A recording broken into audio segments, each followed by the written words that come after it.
नमस्कार। आप सभी का हमारे चैनल जय गुरुदेव उत्तराखंड में हार्दिक स्वागत है। आज का हमारा विषय है दान। जी हाँ, दान आपने अक्सर यह सुना होगा कि या देखा होगा कि दान के विषय में यह प्रश्न भी हमारे पास काफ़ी लोगों ने पूछा है कि सही मायने में दान क्या है और दान किस प्रकार से किया जाना चाहिए और दान के या दान करने के क्या मुख्य लाभ हैं। जैसा कि हम अपने आसपास के इस संसार में देखते हैं कि कई लोग अपनी इच्छा अनुसार, अपने सामर्थ्य अनुसार दान स्वरूप में भेंट करते हैं।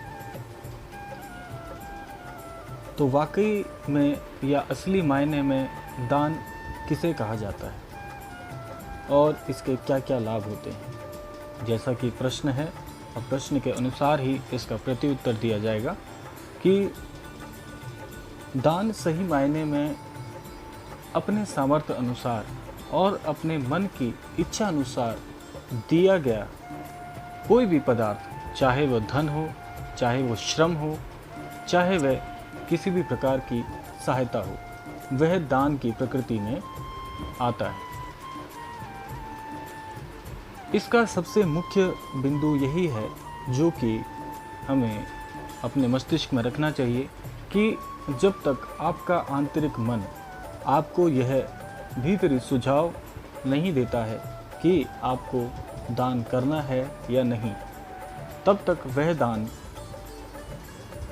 मान्य नहीं माना जा सकता। क्योंकि यदि आप किसी प्रतिस्पर्धा के तहत किसी भी प्रकार की सहायता करते हैं, चाहे वो आर्थिक रूप से हो, चाहे वो श्रमिक रूप से हो या अन्य किसी प्रभाग से हो, तो वह दान नहीं कहलाया जा सकता। क्योंकि जब तक आप आंतरिक रूप से या आंतरिक तौर पे मनवंतर से अपने आप से संतुष्ट नहीं होते या अपनी इच्छा अनुसार यह कार्य नहीं करते, तो यह दान की प्रकृति में शामिल नहीं हो सकता। जैसा कि पूर्वत मैंने बताया कि दान के लिए आपका आंतरिक मन संतुष्ट होना चाहिए, तभी वह दान स्वरूप में अपनी सहभागिता निभा सकता है। उसी प्रकार दान करने से क्या लाभ हो सकता है। देखिए, जैसा अभी मैंने आपको बताया कि यदि आपका मन संतुष्ट है और आप दान करने के इच्छुक खुद को मानते हैं, तो वह पहली इस पंक्ति में या पहली प्रकृति में स्वीकार्य माना जाएगा, क्योंकि इसमें आपका मनवंतर भी शामिल है और आपकी इच्छा भी प्रबल है। तो यह दान उचित और सही लाभ प्रदान करने वाला माना जाएगा। दान करने से जो प्रमुख और महत्वपूर्ण लाभ होते हैं, वह है आपको मन की शांति का अनुभव बहुत ही उच्च कोटि का प्राप्त होता है। इसका सीधा प्रभाव मन की शांति से और मन की संतुष्टता से आंका जा सकता है। आज के इस युग में मनुष्य मानसिक शांति की ओर कई कदम बढ़ाने का प्रयास करता है, किंतु वह खुद को असफल पाता है। क्योंकि हमारे इस संसार में, हमारे इस धरा पर कई प्रकृति के मनुष्य निवास करते हैं और अक्सर और प्राय ये देखा जाता है कि मनुष्य मन की शांति के लिए इधर से उधर भटकता रहता है, किंतु वह असफल ही पाता है।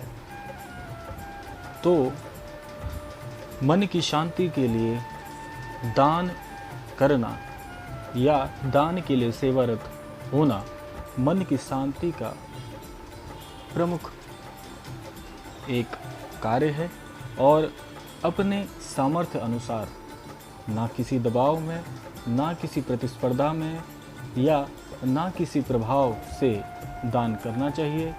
जब तक आपका आंतरिक मन आपको यह कार्य करने के लिए उतारू नहीं करता, तब तक आप इस दान की क्रियाकलाप में खुद को शामिल मत करिए।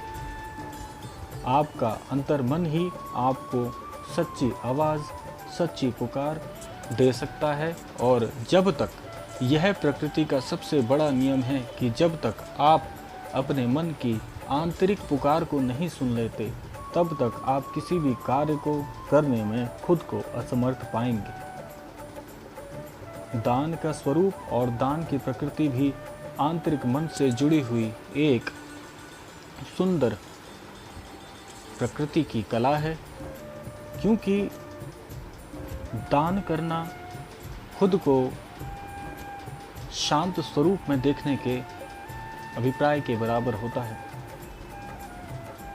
यदि आप आंतरिक मन से संतुष्ट होकर कुछ भी दान करते हैं, तो वह ईश्वरीय प्रभाव तक पहुंचकर आपको मन की शांति के साथ साथ ईश्वरीय आशीर्वाद का पात्र भी बनाता है।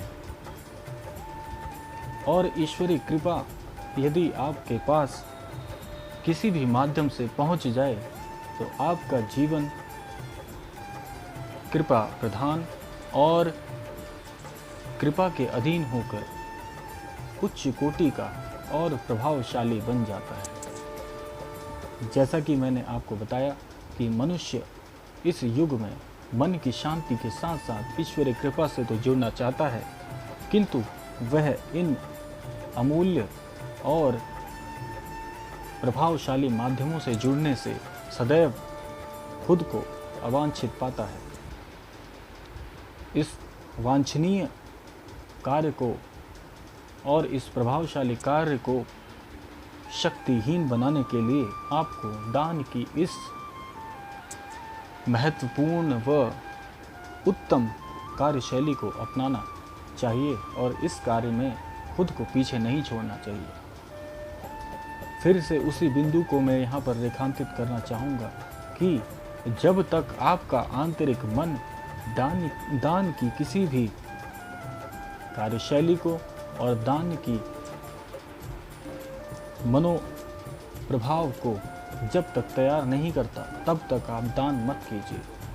क्योंकि आप किसी के प्रभाव में या किसी होड़ के चलते दान करते हैं, तो वह दान एक अलग ही श्रेणी में पहुंच जाता है, जहां से आप मन के अनुरूप शांति का अनुभव तो नहीं कर पाते और ना ही ईश्वरीय प्रभाव से जुड़ पाते हैं। क्योंकि ईश्वरीय प्रभाव से इंसान तभी जुड़ सकता है जब वह अपने मन की पुकार को सुनकर ईश्वर के नज़दीक आना चाहे। और दान उसी श्रेणी में प्रथम सीढ़ी के पद का कार्य करता है, जो कि ईश्वर तक आपको पहुंचाता है।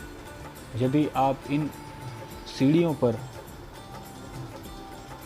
नहीं चलते हैं और उस मार्ग पर नहीं आ पाते हैं, तो यह उसी प्रकार होगा जैसे एक अनदेखे और एक घने वन में कोई मृग इधर से उधर भोजन की तलाश में, पानी की तलाश में भटकता रहता है।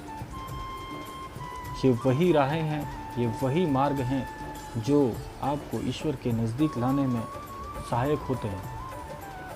तो आप इन दान के प्रभावों से, इन दान की जो ईश्वरीय प्रभाव वाली जो व्यवस्थाएं हैं, उनसे अवश्य जुड़िए और अपनी इच्छा अनुसार, अपने सामर्थ्य अनुसार दान किया करें, क्योंकि यह आपको मन की शांति के अनुरूप ईश्वरीय कृपा, ईश्वरीय शक्ति व ईश्वरीय मार्ग पर लेकर आता है।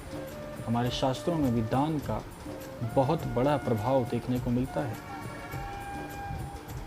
दान के प्रभाव के कई पात्र हमारे ग्रंथों में भी हैं। दानवीर कर्ण का अगर आप उदाहरण लें, तो उससे बड़ा दान आप इतिहास में और कोई नहीं देख सकते।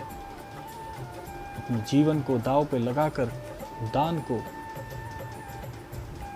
देकर ईश्वरीय प्रभाव को प्राप्त करना आप कर्ण से भी सीख सकते हैं।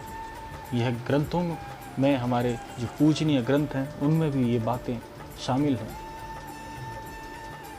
तो आप सभी से अनुरोध करता हूँ कि आप इस तथ्य से आपको अगर कुछ भी सहायता मिल सकती है जिससे आप ईश्वरीय प्रभाव को प्राप्त कर सकते हैं, तो मेरे लिए भी यह धन्यता की बात होगी। तो आज का यह वीडियो आपको कैसा लगा, आप अवश्य कमेंट में हमें बताएं और अपने जो सवाल हैं आप हमें कमेंट कर सकते हैं। तो आज के लिए अपने शब्दों को यहीं पर विराम देता हूं। आशा करता हूं कि आपको हमारे जो विषय हैं वे अवश्य पसंद आ रहे होंगे और आप इनसे अपने जीवन में अवश्य ही कुछ सीखेंगे। तो आज के लिए हमारा जो वीडियो है समापन की ओर आ चुका है। मिलते हैं अगले वीडियो में, तब तक के लिए जय श्री राम, जय गुरुदेव, जय नीम करोली बाबा।